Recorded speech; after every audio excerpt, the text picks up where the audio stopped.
impact of this missionary invasion was devastating, as it succeeded in sowing the seeds of division and declined thought.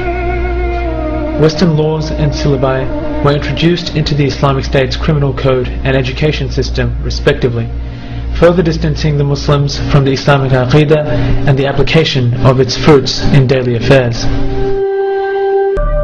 The objectives of the missionaries is well summed up by Samuel Zwemer, a leading missionary speaking at a conference in Jerusalem in 1935, where he reminded the Christian missionaries of their objectives.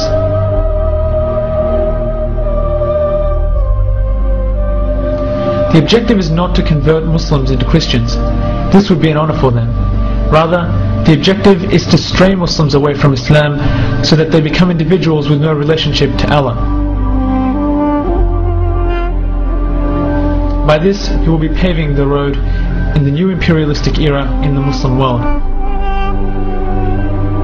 You will be preparing the Muslim mentality to accept to go in the path which you are preparing for them.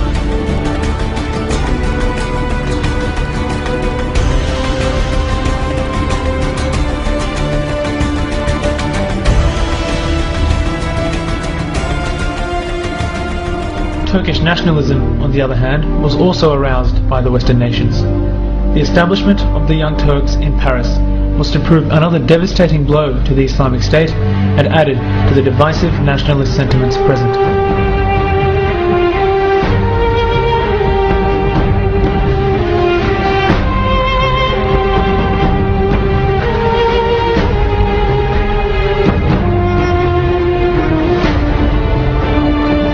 In 1908, the Young Turks, or the Committee of Union and Progress, were able to seize power, gaining the explicit approval of the West, for they were made up of like-minded nationalist and secular reformists.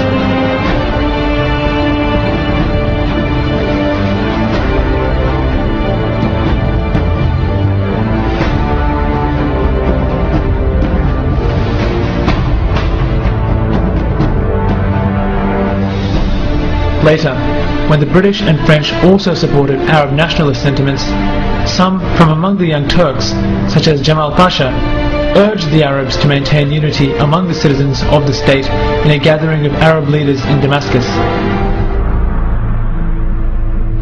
However, his speech was full of patriotism and can be said to have consolidated patriotism and further distanced the idea of unification upon the Islamic Aqidah alone.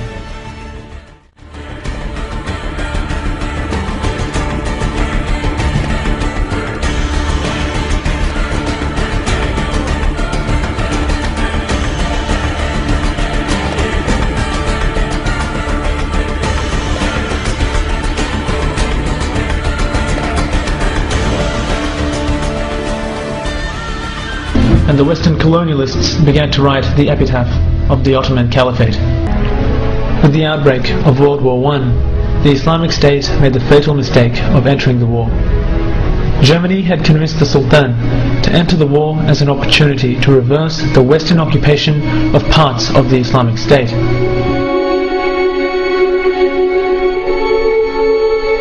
Knowing the British, French and Russian aspirations to eventually abolish the Caliphate, the Uthmani state entered into what was to prove a disastrous alliance with Germany into the Great War.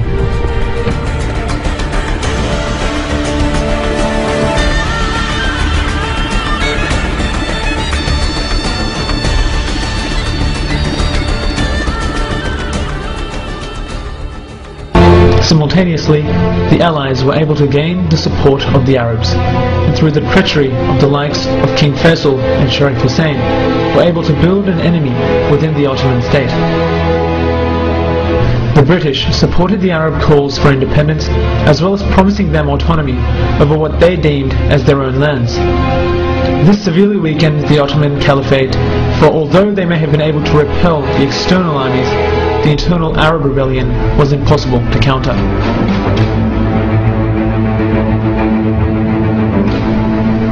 Mustafa Kemal, with his newfound fame after the Battle of Gallipoli, began to suspiciously promote and work for the idea that the Ottoman Caliphate should withdraw from the war despite the victory at Gallipoli.